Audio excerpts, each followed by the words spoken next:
Ini konten-konten saya tentang ilmu Rijalul Gaib Kasumbangan, ilmu kebatinan leluhur Sunda. Nih ilmu kunci, ilmu Putika Kasumbangan. Sir budi cipta rasa, sir rasa papan raga, jat maripat wujud kula. Amalkan sesudah sholat maghrib 9 kali dan sudah sholat subuh 9 kali. Ini merupakan kunci dari ilmu Putika Kasumbangan. Ini makna dan pengertiannya. Rasa di dalam rasa. Yang di dalam rasa itulah yang merasa. Yang di dalam rasa itulah yang dikatakan perasaannya perasaan. Sedikit sekali orang yang mau mengetahui tentang rasa. Rasa itu sir. Yang di dalam sir itu rahasia Tuhan yang disematkan pada ruh, yang ditiupkannya pada jasad Adam. Rasalah yang mengetahui manis, asin, pahit, kesat, dan lain-lain. Bukan lidah yang merasakan manis, asin, pahit, atau kesat itu. Karena dihubungi oleh rasa sir itulah, maka jasad dapat merasa.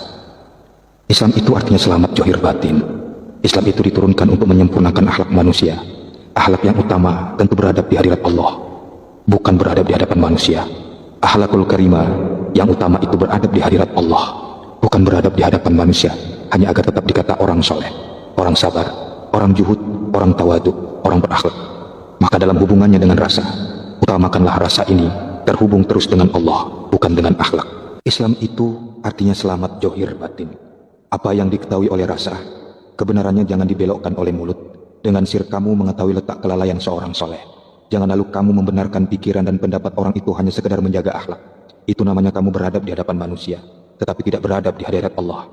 Orang yang tidak sama hati dengan mulutnya, itulah dikatakan munafik.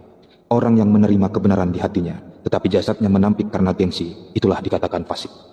Islam itu artinya selamat johir batin. Kamu bersedekah, di mulut berkata terimalah, tetapi di hati ada perasaan setengah hati. Dapatkah dikatakan selamat johir batin? Islam itu artinya selamat johir batin.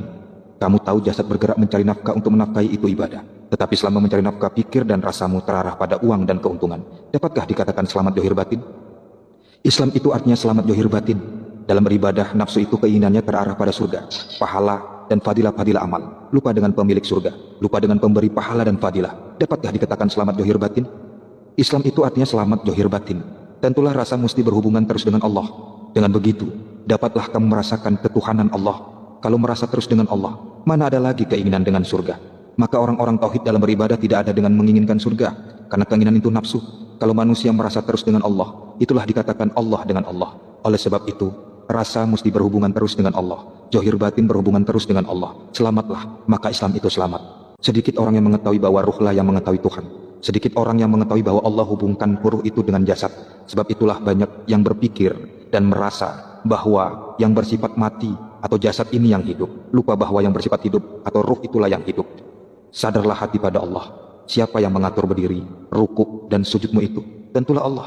Kalau kita merasa ada kemampuan diri melakukan berdiri, rukuk, dan sujud, itulah dikatakan ujub. Rasa ujub ini menghancurkan pahala 80.000 tahun ibadah. Ingat kisah makhluk yang pernah terhormat bernama Azazil? Maka pengetahuan tauhid ini tidak bisa disepelekan. Inilah pertahanan dunia akhirat. Yanzuru ala qulubikum. Allah memandang hati, karena hati itulah yang hubungannya ke alam raib, bukan ke alam gaib. Yang seperti kita ketahui kalau udah cerita alam gaib, berpikir terus alam jin, setan, iblis. Bukan. Jadi untuk dapat merasakan ketuhanan Allah, hendaklah rasa berhubungan terus dengan Allah sampai baqabillah. Inilah caranya merasakan ketuhanan Allah. Rasa. Di dalam rasa ada rasa. Yang di dalam rasa itulah yang merasa. Kalau sudah yang di dalam rasa itu yang merasa, Tuhan saja yang ada. Wallahu a'lam bishawab.